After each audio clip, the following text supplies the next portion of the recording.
Hello दोस्तों, आज हम डिस्कस करेंगे मोरेटोरियम के बारे में। मोरेटोरियम को लेकर के आरबीआई, गवर्नमेंट, सुप्रीम कोर्ट और आम लोगों के बीच में क्या खींचातानी चल रही है। मोरेटोरियम के बढ़ने की कितनी उम्मीद है और कितनी उम्मीद है मोरेटोरियम के ऊपर लगने वाले चक्रवृद्धि ब्याज के माफ होने की। तो आइए स्टार्ट करते हैं।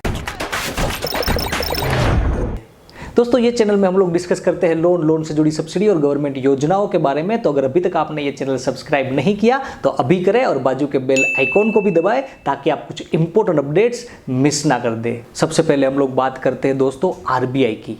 आरबीआई ने 27 मार्च 2020 को मोरेटोरियम डिक्लेयर किया और यहाँ पर एक बहुत ही इंपॉर्टेंट चीज का डिक्लेरेशन आरबीआई ने यहाँ पर किया था कि हर एक बैंक्स और एनबीएफसीज को आरबीआई ने बोला कि अगर आप चाहो तो आप अपने कस्टमर्स को मोरेटोरियम दे सकते हो। ऐसा जरूरी नहीं है कि आपको अपने कस्टमर्स को मोरेटोरियम का फायदा देना ही है।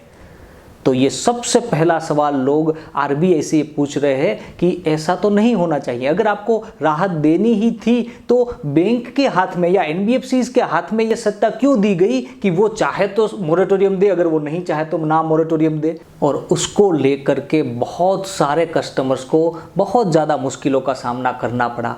कई बैंक्स ने पहले 2 महीनों के लिए कस्टमर्स को मोरेटोरियम दिया और उसके बाद कई सारे कस्टमर्स को बोला कि अब हम आपको मोरेटोरियम नहीं देंगे। और दूसरी बात आरबीआई ने बोली कि जितने महीनों का मोरेटोरियम कस्टमर्स लेते हैं उतने महीनों के जो ईएमआईज होंगे उसके ऊपर कस्टमर्स को कंपाउंडिंग इंटरेस्ट जरूर चुकाना पड़ेगा। दोस्तों, ये कंपाउंडिंग इंटरेस्ट बहुत ही खतरनाक चीज़ होती है। तो इसका मैं एक एग्जाम्पल आपको देता हूँ। अगर आपने 20 साल के लिए कोई लोन हाल ही में ली है और आप 5 महीने के लिए या 6 महीने के लिए लोन के मोरेटोरियम का बेनिफिट लेते हो तो आगे जाके आपको 35 से 40 ईएमआईज ज़्यादा भरने पड़ेंगे। मोरेटोरियम के ऊपर जो कंपाउंडिंग इंटरेस्ट लगता है उसकी इफेक्ट कितनी खतरनाक होती है उसको लेकर के हमने एक और वीडियो बनाया है जिसकी लिंक ऊपर फ्लैश की जा रही है। आप उसे भी देख सकते हैं ताकि आपको पता चले कि ये कितना खतरनाक होता है। लेकिन आरबीआई ने बोला कि अगर आपको मोरेटोरियम का बेनिफिट लेना है तो आपको कंपाउंडिंग इंटरेस्ट तो डेफिनेटली चुकाना पड़ेगा। तो ये आरबीआई का पक्ष था। और अब हम लोग गवर्नमेंट के बारे में बात करते हैं। गवर्नमेंट के जो सॉलिसिटर जनरल तुषार मेहता है उन्होंने कहा कि हाँ, मोरेटोरियम हम लोगों ने इसीलिए दिया कि लोगों को ईएमआई भरने के बोझ से मुक्ति मिल पाए। लेकिन अगर हम ईएमआई के ऊपर लगने वाला ब्याज अगर माफ़ कर देंगे तो बैंकिंग सेक्टर की जो हालत है वो बहुत ही ख़राब हो जाएगी। और बैंकिंग जो होती है वो किसी भी इकोनॉमी की रीढ़ की हड्डी होती है और हम बैंकिंग की हालत और ख़राब नहीं कर सकते। दोस्तों, बात तो सही है, बैंकिंग जो है वो किसी भी इकोनॉमी की रीढ़ की हड्डी होती है। लेकिन क्या आपको पता है वो रीढ़ की हड्डी की हालत हमारे देश में क्या है? ये सवाल बहुत ही इंपॉर्टेंट है क्योंकि आज इंडिया में 10 लाख करोड़ का एनपीए ऑलरेडी हो चुका है। उसमें से करीबन 5 लाख करोड़ का एनपीए केवल 100 बिजनेसमैन ने मिलके किया है। 100 पूंजीपतियों ने मिलके हमारी बैंकिंग सिस्टम को, हमारी रीढ़ की हड्डी को 5 लाख करोड़ रुपए का चूना लगाया है। तो उस टाइम पे क्या किसी भी गवर्नमेंट को ये याद नहीं आया कि हमारी रीढ़ की हड्डी खोखली हो रही है?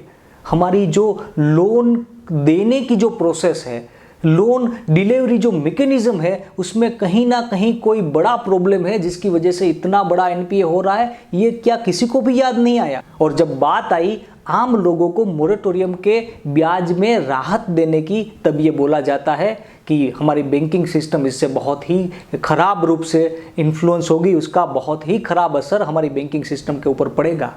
तो ये बहुत ही सोचने वाली बात है। दोस्तों, इसको लेकर के आपकी क्या राय है?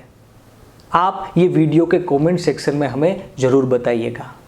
अब हम लोग बात करते हैं आपके और हमारे जैसे लोन के कस्टमर्स के बारे में। सबको ये लगता था कि आरबीआई का ये जो फैसला है वो उचित नहीं है, लोगों को लोन में राहत मिलनी चाहिए।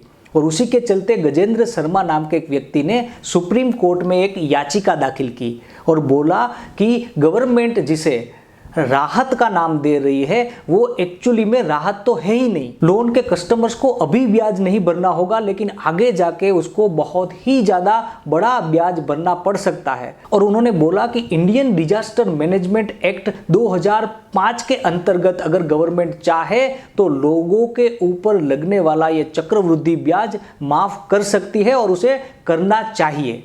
तो दोस्तों, लोन के जो कस्टमर्स हैं उनकी दो डिमांड है। सबसे पहली ये कि मोरेटोरियम को कुछ और महीनों के लिए बढ़ा दिया जाए, और दूसरी ये कि मोरेटोरियम के ऊपर लगने वाला ब्याज जो है उसे माफ कर दिया जाए। और अब हम लोग बात करते हैं सुप्रीम कोर्ट के बारे में कि सुप्रीम कोर्ट का इन सारी चीजों को लेकर के क्या मानना है। तो सबसे पहले सुप्रीम कोर्ट ने गवर्नमेंट को यह फटकार लगाई कि आप आरबीआई के पीछे छुप के अपनी जिम्मेदारी से भाग नहीं सकते।